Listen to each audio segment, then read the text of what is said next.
Hey there, and welcome to No Small Life, where we help you rebuild a life you love no matter what you've walked through. Your life is not small, and you don't have to live it that way any longer. We are Chris and Megan Rhea, and today we're talking about how to design a house you actually love to be in.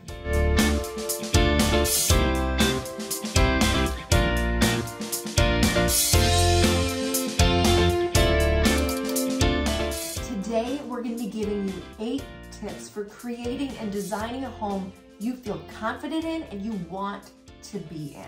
Let me ask you something, Meg. Some people will say, like, what does this have to do with No Small Life? Or what does this have to do with a ministry that you're building or an organization you're running? Why is this so important? Well, I'll tell you this. Throughout our marriage, we've seen it to be true. The state of our home has often been a reflection of what's going on inside. That's for sure. Okay? It's if things are cluttered in our hearts and souls and mind, it comes out in clutter in our home. If things feel messy and discombobulated, it comes out in our spaces. Right. And so what we love to do is be able to control what we can control, right? Let go of what we can't, but really have ownership in the things that we've been given to steward in this life. That's cool. And when we start to do that, we gain momentum in these areas. And watch out, because it starts to spill over into other areas.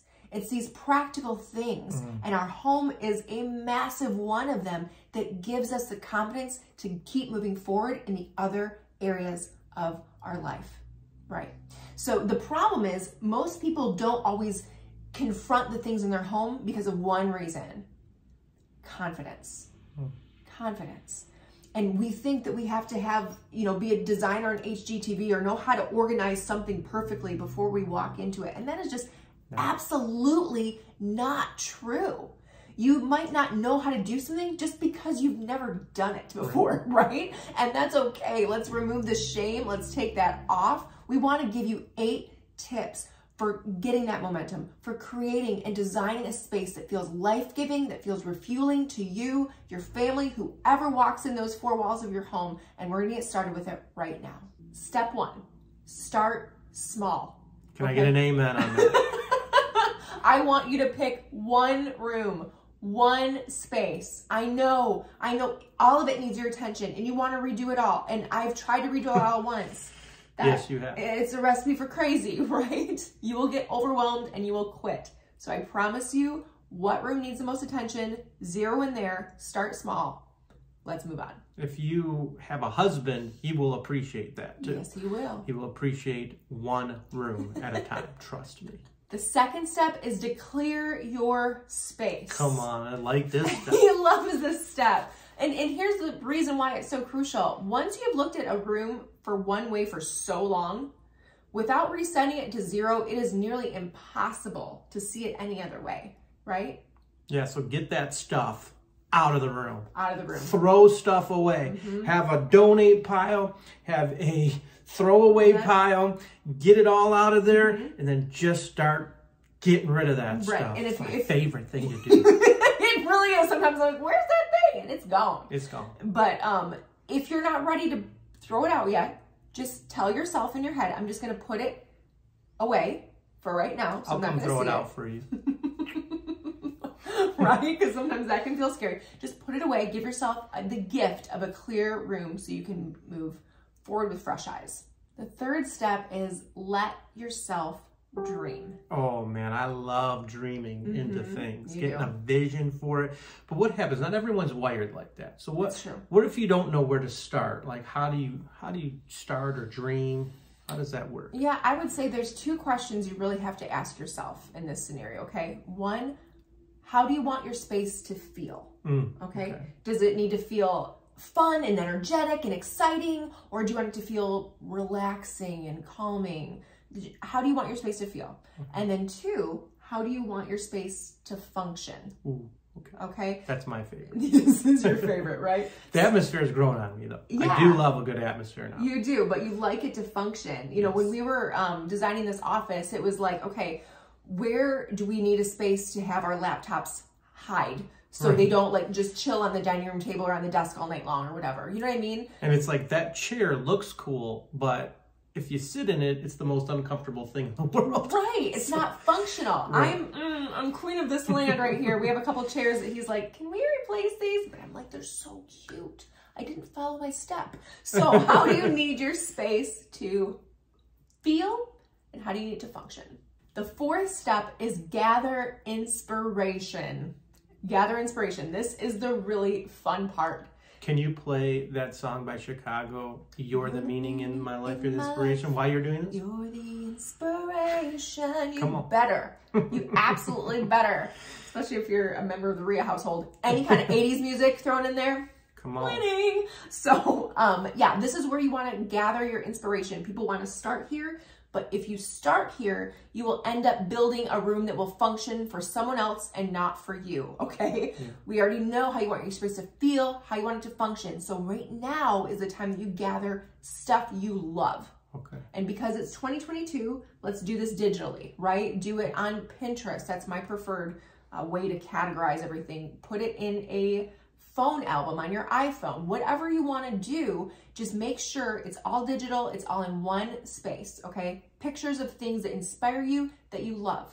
It does not matter, right? If we're designing an office and you're like, I love this laundry room, I don't care, throw it in there. It will all make sense eventually. Yeah, we're doing this right now with our basement. I really want to finish our basement at some point, and so Megan's just started a basement Pinterest album, and I keep going to it, I'm like, wow, that's really cool. Yeah. That's inspirational. I want that. I'd like our basement to look like that. I don't like that so much, but I like that. It helps. It helps because even if you're married or you have a friend, it helps for someone to be able to visualize and see what you're looking at as well. Very true. The fifth step is narrow and prep. Narrow and prep. Narrow and prep. What do we mean by this? Okay, so you have your digital board, whether it's Pinterest, album, whatever, right? We got that. I want you to study that thing like it's your job. I want you to look at it, involve your spouse or a friend, and see what kind of themes start emerging from there, right? I'm going to bet that there is some common threads in there. You find out that, oh my gosh, I love patterned tile. I love round light fixtures.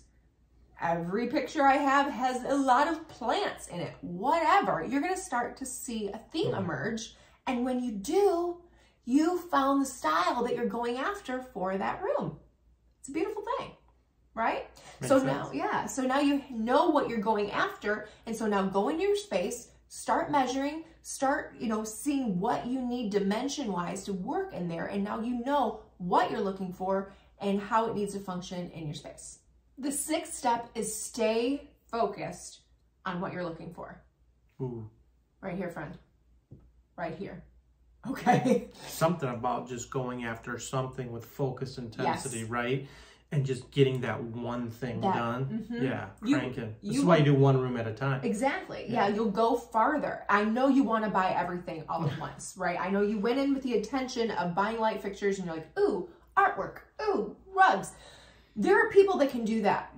They're called unicorns. Like, that's not... That's not the rest of us. I want to meet the unicorn people. The unicorn design people? This is my unicorn horn. You like that? Yeah. But honestly, looking for everything at once is a recipe for shopping ADD. Like, I know this because I think I have this. I plead the fifth. Thanks, baby. But trying to do that, you're going to spread yourself too thin. You're going to get overwhelmed. You're going to go in looking for a light fixture, and you're going to come home with like a candle and maybe a pair of shoes. Like, this is what's going to happen because I have done it. Then your budget shot as well. And you're like, we already budgeted for the light fixture. You're like, well, do you like my new shoes? Like, that's going to be a thing. That's going to create some tension in the home. Right, for sure. Yeah. So if you're going shopping for light fixtures, stay in your lane, man. And if you don't find what you are looking for that day, you go out again. Come home. Don't spend your light fixture budget on the shoes. The seventh step is pretty simple, but people overlook it a lot. And then that is to bring your inspiration pictures with you when you're shopping. Okay? Makes sense. Babe, I have a confession to make. Uh-oh. Well, it's like a good confession. This saved us so many dollars and so many returns when I've done this before.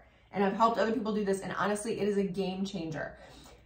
1,000 bonus points for having camera phones these days, right? Because we can take it with us. So when we're at the store and something cute catches our eye, we automatically just pull up our board. Does it go with what the design style that I'm going after in this room? No? Put it back. Walk away. Don't touch it. I like this. Right? Yeah. Walk away. Walk away. Walk away from the 2x3 rug when you know you need an 8x10 rug. It's not going to work. Just leave it there and move on. Certain personalities are really going to struggle with this. I know.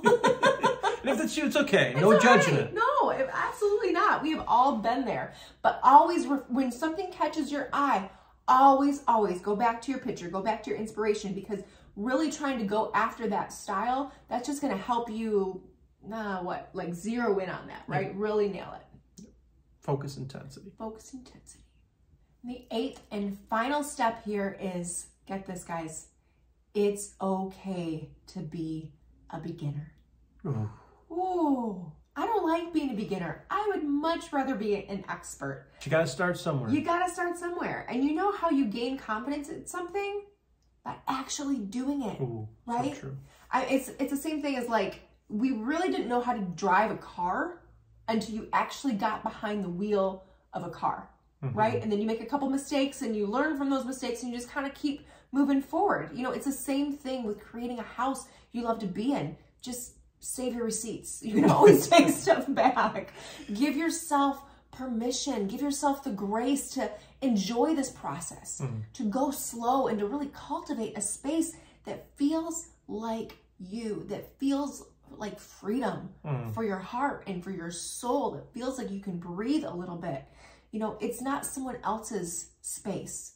This is your space, and you have the authority and permission to design it how you want to. Yeah. There's no police that's going to come in and be like, that's the wrong bedding. Like, no, this is your place. And you can trust your gut in this. You really can. And remember, most people, that's their problem. They second guess themselves. Oh, so back and forth, back and forth. Right. The Bible says a double-minded man or woman is unstable in all they do. Trust yourself. Yes. Get something trusted. Yep. You know? Yeah. This isn't life or death here. No. And to be very clear, just so you guys know, we are not talking about perfection. Right. Right? Perfection does not exist this side of heaven. We will save that for our eternal home. Let's lessen the pressure and begin to really do what we are meant to do in our spaces. That's enjoy it, right? Learn, let it be a place that we can rest and refuel and get us ready to do the work that we've been called to do. We want you guys to enjoy your home and not feel small living in it, but feel empowered to go out and live the life that God created you to live. So there you have it, 8 tips to create a home that you are proud of and love to be in. We are Chris and Megan Rhea, here to remind you your life is not small. So create a space in your home that actually brings you peace, rest, feels life-giving, rejuvenates your soul. It'll be a game changer for you and anyone else who lives under your roof. So if you've liked this video, we'd love to have you share it. Give it a thumbs up. If you haven't done so yet, go ahead and subscribe. We also want to remind you that No Small Life is a nonprofit organization. It's run on the donations of people. If you'd like to partner with us, getting this content out to more and more people, you can do so at nosmalllife.me/donate. So have a great day, and remember, your life is not small. Bye, guys.